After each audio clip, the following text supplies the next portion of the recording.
Hi, I'm Katie Uhlmann reporting for Katie Chats at hotDOCS in downtown Toronto.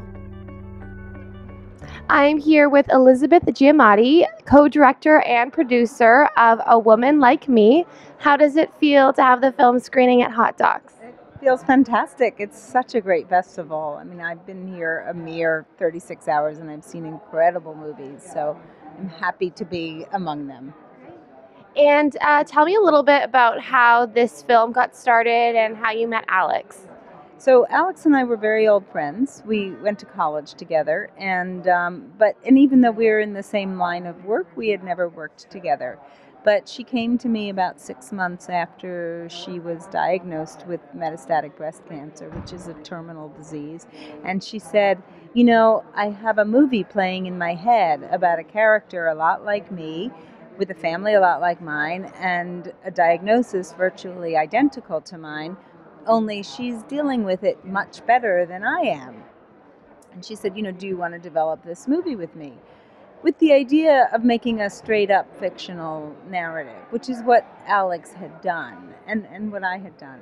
And I said, sure.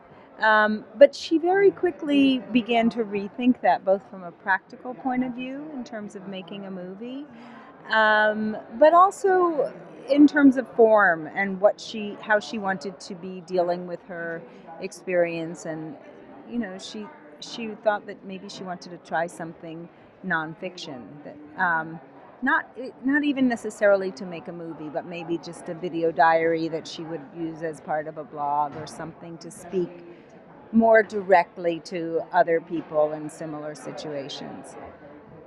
And I said, well, you know, let's just keep talking about it. So we did, and for a long time we talked about either possibility. It was a sort of either or situation. Are we making something nonfiction? Are we making something fiction? What is it? And at a certain point, I said, you know, to the extent that this may have documentary elements, we're missing stuff, and we need to pick up the camera. So we did, and we started shooting before we really knew what the movie was. But it very quickly became clear that what we were making was both, and that they were one movie, and that it was a movie about making a movie in these very extreme, life-threatening circumstances. Absolutely. And can you talk a little bit more, because the film is about her terminal illness, but also about the making of movie. So how you approached balancing those two things, because I think it's very well balanced. So I think, you know, for me, it is as much about making a movie in the largest sense of that, which is to say, it's about the creative process and what it can do for us as human beings, and how we translate our experience into, whether we're translating it into fiction or translating it into a documentary form, we're translating it and distilling it and making it something that hopefully other people will be able to connect to, because often the raw material needs distillation. So that process has always been fascinating to me, and there was something about doing it in this very extreme circumstance that really forced us to look at those questions with a, you know, hot white light on them. And you knew Alex since college, as you said, but through this journey with her, was there anything that you learned about her that took you by surprise? Well, yeah, you know, it's funny because we had been friends for a long time, but the friendship transformed itself during these last 3 years of her life while we were making the movie, because, um, you know, it was a very intimate relationship. And,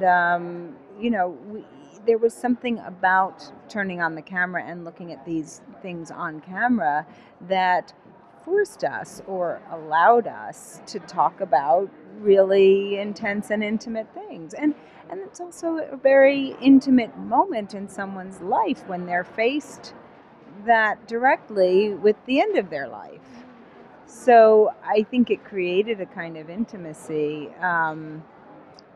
So I learned a lot of things about her that I hadn't known. Definitely.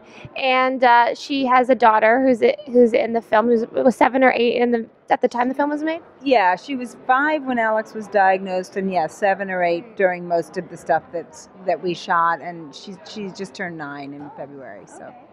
And what does she think of the film? Because it's such a nice way to sort of commemorate her mother.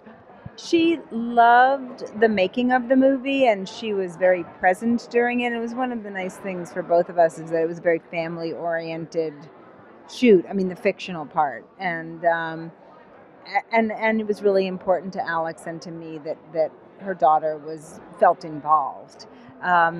She hasn't seen the movie, and as Alex says in the movie, she didn't want her to see it for a long time because what Anastasia saw during the making of the movie was the fun part of making a movie and the shooting a fictional movie, and there were props people that she was helping and wardrobe people and makeup people, all these kinds of things that most little girls go nuts over, and Anastasia was no exception.